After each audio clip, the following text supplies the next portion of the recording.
তপ্ত কাঞ্চন গৌরাঙ্গীং রাধে বৃন্দাবনেশ্বরীম বৃষভানুসুতাং দেবী প্রণমামি শ্রী হরি প্রিয়ে। জয় জয় শ্রী রাধে। রাধে রাধে। জন্মাষ্টমী গেল, এবার আসতে চলেছে রাধাষ্টমী। তো আমাদের প্রত্যেকেরই জানা দরকার যে জন্মাষ্টমী আমরা তো পালন করেছি ঠিকই, কিন্তু রাধাষ্টমীকে আমাদের প্রত্যেকেরই পালন করা উচিত কি উচিত নয়, না করলে কি হবে, আর রাধাষ্টমী পালন করলে আমরা কি ফল লাভ করব, এই সব কিছু আজকে আমি জানাবো এবং তার সাথে রাধা রানীর জন্ম কথাও আলোচনা করব। তো সবাই আমার সঙ্গে এই মুহূর্তে যারা যুক্ত আছেন একদম শেষ পর্যন্ত যুক্ত থাকবেন এবং অবশ্যই ভিডিওটি ভালো লাগলে একটি লাইক করতে ভুলবেন না। প্রথমেই আমার সকল সাধু গুরু বৈষ্ণব দর্শক বন্ধুদের চরণে জানাই কোটি কোটি প্রণাম। সবাই নিশ্চয়ই ভালো আছেন এবং আসছে রাধাষ্টমীর জন্য জানাই অনেক অনেক শুভেচ্ছা এবং রাধারানীর কৃপা যাতে সকলেই লাভ করে তার জন্য রাধারানীর কাছে জানাই অনেক অনেক প্রার্থনা। তো জন্মাষ্টমী তো আমরা পালন করে নিয়েছি, এবার আসছে রাধাষ্টমী। তো রাধাষ্টমী 2024 সালে কবে আমরা পালন করব সেটা তো অবশ্যই জানতে হবে, তাহলে চলুন সেটাই জেনে নেওয়া যাক। 2024 সালে রাধাষ্টমী আমরা পালন করব 11ই সেপ্টেম্বর 25শে ভাদ্র বুধবার। এই দিন আমাদের গোস্বামী মতে রাধাষ্টমী তিথি পালন। যদিও আমরা আগে পরে তিথি শুরু হচ্ছে বা শেষ হচ্ছে সেই সব আমরা দেখব না, আমরা সূর্যোদয়ের তিথি কবে পাচ্ছি সেই অনুযায়ী আমরা রাধাষ্টমী তিথি পালন করব, আর সেই অনুযায়ী আমরা 11ই সেপ্টেম্বরই রাধাষ্টমী ব্রত পালন করব। তো রাধাষ্টমী আমরা কেন পালন করব? কারণ ভগবান এই ধরায় এই যে সত্য ত্রেতা দাপর কলি 4টে করে যুগ রয়েছে, এই যুগ যখন 2000 বার রিপিট হয় তখন ভগবান ধরায় লীলা করতে অবতীর্ণ হন এবং তার শক্তিকে সঙ্গে নিয়ে আসেন। যুগে যুগেই ভগবান শক্তিকে সঙ্গে নিয়ে আসেন, কিন্তু তার পরম শক্তি, তার লাদিনী শক্তি হচ্ছে রাধা রানী। গোলকে রাধা রানীকে নিয়েই তিনি সব সময় রাস করে চলেছেন, সবসময় লীলা করে চলেছেন এবং আমাদের প্রত্যেক জীব জগতের সঙ্গে মানব জাতির সঙ্গেও তিনি লীলা করে চলেছেন। তো ভগবান তার শক্তিকে সঙ্গে নিয়ে আসেন, কিন্তু রাধা রানীকে তিনি আগেই পাঠিয়ে দিয়েছেন এই ধরায়। আর যদি তার গুরু হিসেবে তিনি কাউকে মনে করে থাকেন তো রাধা রানীকেই তিনি মনে করে থাকেন। কেন? কারণ আমরা এই ধরার প্রত্যেকেই, শুধুমাত্র ধরার নয়, দেবতাগণও, প্রত্যেক দেবতা সকলেই ভগবানকে ভগবান হিসেবে কিন্তু আরাধনা করে চলেছে। প্রতি মুহূর্তে ভগবানের কৃপা লাভ করবার জন্য তারা ভগবানের উপাসনা করে চলেছে এবং ভগবানেরও তো ইচ্ছে হয়েছিল যে কিভাবে তিনিও কারো না কারোর আরাধনা করবেন। সেই হিসাবে তিনি কার নাম জপ করে থাকেন?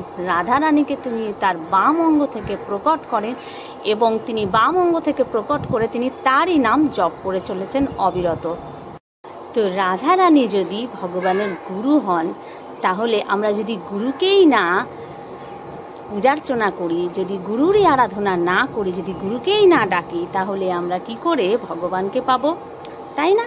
তাহলে রাধা নাম হচ্ছে সর্বাগ্রে, রাধা তারপর কৃষ্ণ। রাধা রানীকে যদি না প্রসন্ন করতে পারি তাহলে আমরা ভগবান শ্রীকৃষ্ণের কৃপা লাভ করতেই পারবো না।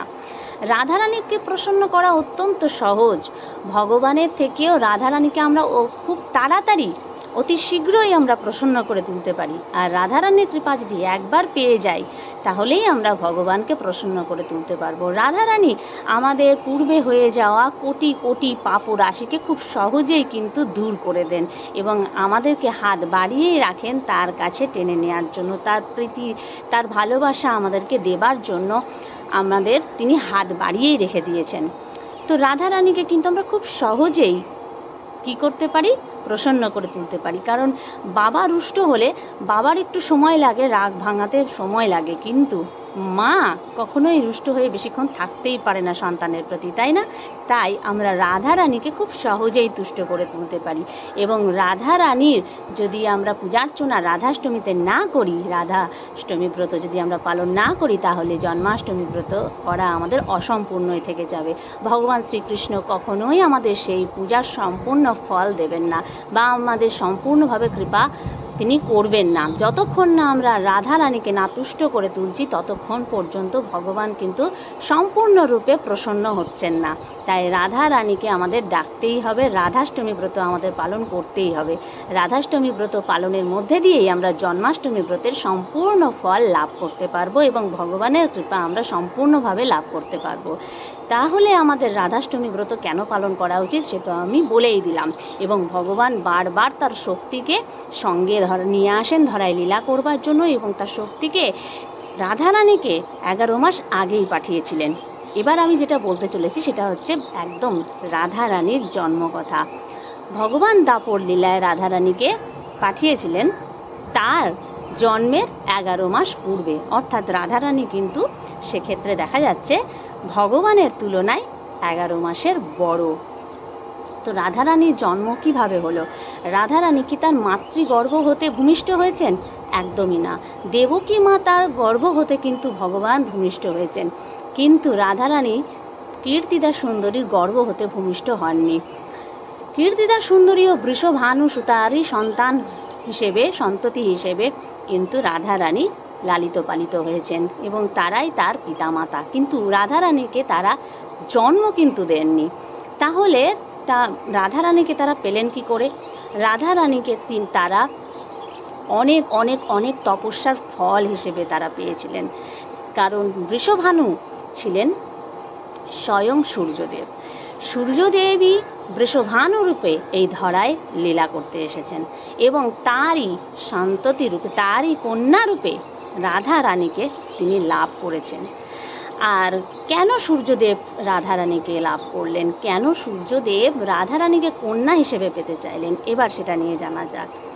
কারণ রাধারানীর যে রূপ, যে আমরা তার প্রণাম মন্ত্রে বলে থাকি তপ্ত কাঞ্চন গৌরাঙ্গী, তার যে রূপ, তার রূপে সবাই কিন্তু মোহিত হয়ে যায়, সকলে মোহিত হয়ে যায়। কিন্তু সূর্যদেব তাকে কন্যা রূপে দেখেছিলেন, তার প্রতি কোনো রকমভাবে মোহিত না হয়ে কন্যা রূপে তার প্রতি মোহিত হয়েছিলেন এবং তার ইচ্ছে হয়েছিল যে তাকে তিনি তার কন্যা হিসেবে যদি পেতে পারেন তাহলে তার জীবন ধন্য হয়ে যাবে। তাই তিনি মানব রূপে ধরায় অবতীর্ণ হতে চান। কিন্তু তার জন্য কি করতে হবে? তার জন্য সূর্যদেবকে কিন্তু অনেক তপস্যা করতে হবে। তো সূর্যদেবও তপস্যায় বসলেন, ভগবান বিষ্ণুর তপস্যায়, নারায়ণের তপস্যায়। বহু কল্পকাল তপস্যা করবার পর ভগবান শ্রীহরি তাকে দর্শন দিলেন এবং বললেন যে তার তপস্যায় তিনি তুষ্ট হয়েছেন। তো তিনি তখন বললেন যে তিনি কি পেতে চান, কোন বর চান। তো তখন সূর্যদেব বলেছেন যে আমি লক্ষ্মীকে আমার কন্যা হিসেবে পেতে চাই, আমি তাকেই পেতে চাই যার বশে তুমি বশীভূত, যার বশে স্বয়ং ভগবান তুমিই বশীভূত, আমি তাকেই কন্যা রূপে পেতে চাই। তো তখন ভগবান বলেন যে আমি তো শুধুমাত্র লক্ষ্মীতেই বশীভূত, নারায়ণ শুধুমাত্র লক্ষ্মীতেই বশীভূত, তো লক্ষ্মী কিভাবে তোমার কাছে যাবে? তো ঠিক আছে, দাপর লীলায় যখন স্বয়ং ভগবান আমার রূপে আমারই অবতার ভগবান শ্রীকৃষ্ণ এই ধরায় আসবে, তখন রাধা রূপে, লক্ষ্মী আর রাধা আলাদা কেউ নয়, রাধা রানীরই লাদিনী শক্তি, রাধা রানীরই সকল শক্তি বিভিন্ন রূপে প্রকাশিত হয়েছে। লক্ষ্মী, সরস্বতী, দুর্গা, কালী, জগদম্বা, সকল দেবী, সকল শক্তির উৎস হলেন শ্রীমতী রাধা রানী। আর রাধা রানীরই শক্তি বিভিন্ন রূপে প্রকাশিত হয়ে বিভিন্নভাবে লীলা করেছেন। তো এরপরে কি হয়েছিল? যখন সূর্যদেব রাধা রানীকে পেতে চাইলেন, অর্থাৎ কি তাকে কন্যা হিসেবে পেতে চাইলেন, তার জন্য কি করলেন না, তো প্রভু নারায়ণের তপস্যা করলেন। নারায়ণ তাকে এই বর দিলেন যে অবশ্যই তুমি লক্ষ্মীকে পাবে, কিন্তু লক্ষ্মীকে রাধা রূপে তোমার কন্যা হিসেবে পেয়ে যাবে। তো সেই অনুযায়ী বহু কল্পের তপস্যার ফল হলো রাধা রানী, যাকে বৃষভানু তার কন্যা রূপে পেয়েছিলেন, যার বশে স্বয়ং ভগবান বশীভূত, রাধার বশেই স্বয়ং ভগবান বশীভূত। এমন সৌভাগ্য করে রাধা রানীকে তারা কন্যা রূপে পেয়েছেন। তো বৃষভানু এবং কীর্তিদা সুন্দরী বহু বহু জন্মের তপস্যার ফল হিসেবে তাকে পেয়েছেন। তাই তার গর্ভে কিন্তু তাকে জন্ম দেননি, তারা যমুনার জলে পদ্মের মধ্যে রাধা রানীকে, শ্রীমতী রাধা রানীকে ঘুমন্ত অবস্থায়, সদ্যজাত শিশু অবস্থায় তারা পেয়েছিলেন, এবং সেই অবস্থাতেই রাধা রানীকে তারা নিয়ে আসেন এবং তাকে তার কন্যা রূপে লালন পালন করতে শুরু করেন। ঠিক সেই সময়ে তার রাধা রানীর কিন্তু চোখ বন্ধ ছিল। নয়ন যুগল তিনি কথা দিয়েই এসেছিলেন গোলকে, ভগবানকে, যে আমি যতক্ষণ না তোমায় না দেখব ততক্ষণ পর্যন্ত আর কিছু দেখব না, আর কোনো রূপ আমি দর্শন করতে চাই না। এবং রাধারানী কিন্তু ধরায় আসতে চাননি। তো ভগবান তাকে আনার জন্য কত কি করেছেন একবার দেখুন। ভগবান তাকে কথা দিলেন যে তুমি চলো ধরায়, তোমার জন্য আমি এই গোলকের ন্যায় গোবর্ধন পর্বত, যমুনা সব কিছু প্রকট করব। এই জন্যই বৃন্দাবনকে বলা হয় চিদ জগতের গোলকধাম। তো চিদ জগতের গোলকধাম হলো তাই বৃন্দাবন ধাম। আর এই বৃন্দাবন ধামে ভগবান লীলা করেছেন, তাই এই বৃন্দাবন ধাম হচ্ছে সম্পূর্ণরূপে আমাদের কাছে গোলক, নিত্যধাম, ভগবানের নিত্যধাম। কোটি কোটি জন্মের তপস্যা করলে তবেই বৃন্দাবনের মাটিতে পা রাখা যায়। আর কোটি কোটি জন্মের তপস্যা করলে বা পূর্ণ হয়ে থাকলে, তপস্যা তো নয়, পূর্ণ যদি হয়ে থাকে, তাহলে অবশ্যই আমরা বৃন্দাবনের সেই রজ আমাদের ললাটে ধারণ করতে পারি, এবং সেখানে গিয়ে আমরা ধুলোয় লুটোপুটি করতে পারি, যেই ধুলোয় ভগবান স্বয়ং বিভিন্নভাবে ক্রীড়া করেছেন, লীলা করেছেন, যেই ধুলোয় তিনি নিজে চলেছেন এবং গো পালন করেছেন। তো বৃন্দাবন ধাম হলো আমাদের কাছে স্বয়ং ভগবানের ধাম। এই কারণে এই সব কিছু রাধা রানীর জন্য তিনি বৃন্দাবনে তৈরি করলেন, এবং ভগবান বলেছেন তিনি বৃন্দাবন ছেড়ে কোথাও কখনোই যাবেন না। আর এইভাবে রাধা রানীর জন্ম হয়। আর রাধা রানী যেহেতু বলেছিলেন যে যতক্ষণ না পর্যন্ত ভগবানকে না দর্শন করছেন ততক্ষণ পর্যন্ত তার নয়ন যুগল কিন্তু বন্ধই থাকবে, ঠিক সেইভাবেই কিন্তু রাধা রানীর নয়ন যুগল একদম বন্ধ ছিল।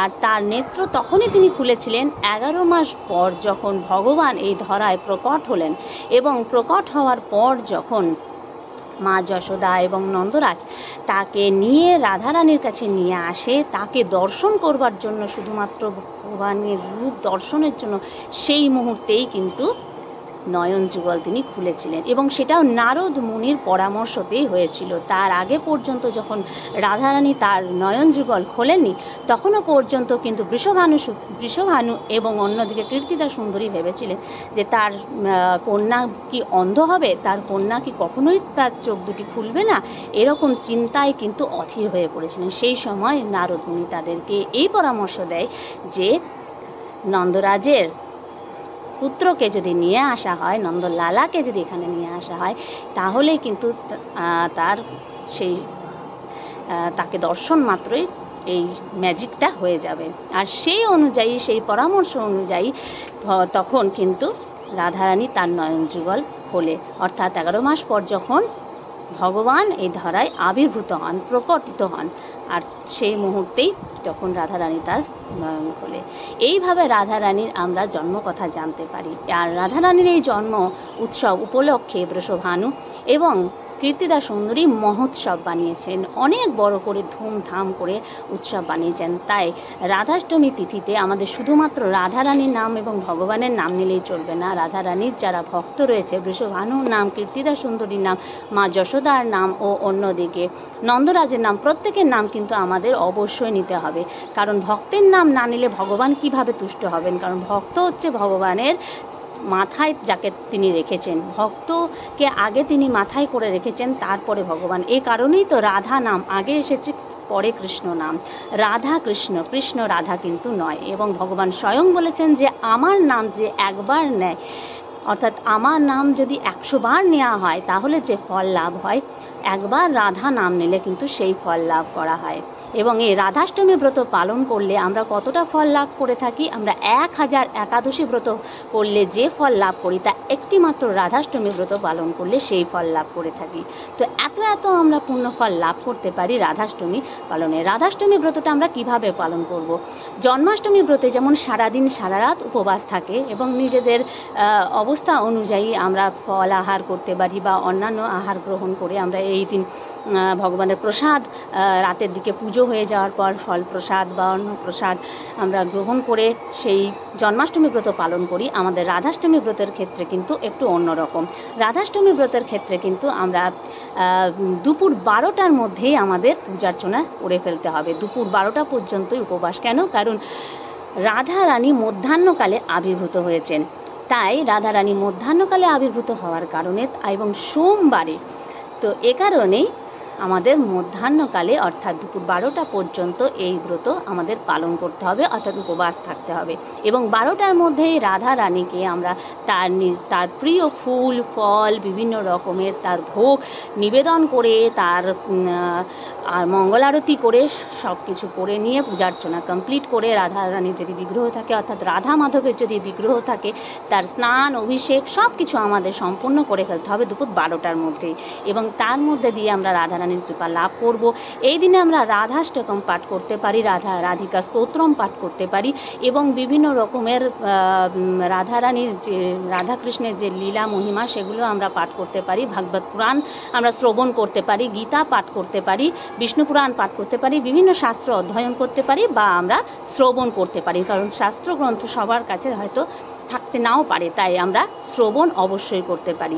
এইভাবে রাধারানীর কৃপা লাভ করতে পারবো। তবে হ্যাঁ, অনেকের মনে এটা প্রশ্ন থাকতে পারে যে দুপুর 12টা পর্যন্ত আমরা উপবাস করে রাধারানী পূজার্চনা করবার পর তারপরে কি আমরা সব কিছু খাবার খেতে পারবো? হ্যাঁ, অবশ্যই। রাধারানীকে আমরা অন্নভোগও নিবেদন করতে পারি এবং সেই অন্ন প্রসাদ আমরা দুপুর 12টার পরে আমরা পালন করব এবং তারপরে আমরা সেই প্রসাদ আমরা গ্রহণ করতে পারবো। রাধারানীর যে কোনো প্রসাদ আমরা যদি ভোগ আমরা নিবেদন করি সেই সকল ভোগই আমরা কিন্তু অবশ্যই গ্রহণ করতে পারবো পুরো দিনে, অর্থাৎ অন্ন গ্রহণ করতে পারবো এদিনে, অন্ন সেবা করতে পারবো আমরা। অন্যান্য যা কিছু আমাদের রুটি লুচি পরোটা যা কিছু আমাদের খেতে ইচ্ছা হবে এই দিনে আমরা গ্রহণ করতে পারি। তবে হ্যাঁ, যারা আমিষ আহারী রয়েছেন তাদের ক্ষেত্রে কিন্তু একটু সাবধান থাকতে হবে। কখনোই ভুলেও দুপুর 12টা পর্যন্ত আমরা উপবাসী থেকে পূজার্চনা হয়ে গেল তারপরে আমি আমিষ আহার গ্রহণ করে নেব, তা কিন্তু নয়। কারণ রাধাষ্টমীর দিনে অবশ্যই আমিষাহারী ব্যক্তিকে এই খেয়ালটা রাখতে হবে যেন এই দিনে পূজার্চনা হয়ে যাওয়ার পরেও যেন আমিষ আহার গ্রহণ না করে, সম্পূর্ণভাবে নিরামিষভোজী হয়ে থাকতে হবে এই দিনে। এবং আগের দিনও আমাদের নিরামিষ আহার গ্রহণ করে থাকতে হবে যারা আমিষাহারী রয়েছেন।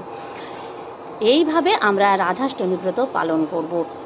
এবং রাধারানীকে তুষ্ট করবার জন্য রাধারানীর আমরা জানি যে অনেক রকমের প্রিয় ফল ফুল এবং প্রিয় ভোগ বিভিন্ন রকমের রয়েছে, যেগুলি নিয়ে আমি আরও একটি ভিডিও আপনাদের সামনেই দিতে চলেছি। আমার সঙ্গে অবশ্যই যুক্ত থাকবেন এবং রাধারানীর প্রিয় রং ফল ফুল এবং প্রিয় ভোগ প্রিয় সবজি কি কি তার সব কিছু এই নেক্সট ভিডিওতে আমি জানাচ্ছি। তবে আজকের মতো যদি রাধারানীর জন্মকথা আপনাদের ভালো লেগেছে এবং রাধাষ্টমী ব্রত কতক্ষণ পালন করবেন এবং তারপরে কি খাবেন, কিভাবে এই ব্রত পালন করবেন আর এই দিনটা কিভাবে রাধারানীর কৃপা লুটে নেবেন তা আমি অবশ্যই এই ভিডিওতে জানিয়েছি এবং তাতে সন্তুষ্ট হয়েছেন বলে আমি মনে করে থাকি। আর আরও একটি কথা তার সঙ্গে বলবো, রাধারানীর কৃপা লাভ করবার জন্য অবশ্যই আমাদের অনেক অনেক এদিন হরিনাম জপ করতে হবে। তো এই হরিনাম জপের মাধ্যমে এবং আর রাধাষ্টমী আমরা এই কারণেই পালন করব, আমি তো এর আগেই বলে দিলাম 1000 একাদশী ব্রত করলে যে ফল আমরা লাভ করে থাকি তা একটি মাত্র রাধাষ্টমী ব্রত পালন করলে সেই পূর্ণ ফল আমরা লাভ করি। তার সাথে সাথে এটাও আমাদের জেনে রাখা দরকার, যারা প্রচুর সুখ শান্তি সমৃদ্ধি এবং ধন সম্পদ সব কিছু লাভ করতে চাইছেন তাদের অবশ্যই রাধাষ্টমী ব্রত কিন্তু পালন করতেই হবে। আর খুব সহজ উপায় আমাদের জন্য করে দিয়েছেন রাধারানী দুপুর 12টা পর্যন্ত, তাই অবশ্যই পালন করতে হবে। কেন? কারণ রাধা হতেই সর্বশক্তি প্রকাশিত হয়েছে। ঠিক যেরকম মা লক্ষ্মীকে আমরা কেন আরাধনা করি, মা লক্ষ্মীর কৃপার মাধ্যমে আমরা সুখ শান্তি সমৃদ্ধি ধন ঐশ্বর্য সব কিছু লাভ করে থাকি। তো এই মা লক্ষ্মীকে স্বয়ং রাধারানী, তো রাধারানীকে তুষ্ট করতে পারলেই একদিকে তো পরমেশ্বর ভগবানকেই আমরা লাভ করে ফেলি, অপরদিকে কিন্তু এই সকল জাগতিক সুখ শান্তি স্বাচ্ছন্দ্য এবং সকল সমৃদ্ধি উন্নতি যা কিছু চাই সব কিছু লাভ করতে পারি একটি মাত্র রাধাষ্টমী ব্রত যদি আমরা ভক্তি ভরে নিষ্কামভাবে যদি পালন করতে পারি। তো আজকের মতো এই পর্যন্তই। হরে কৃষ্ণ, রাধে রাধে, জয় জয় শ্রী রাধে রাধে।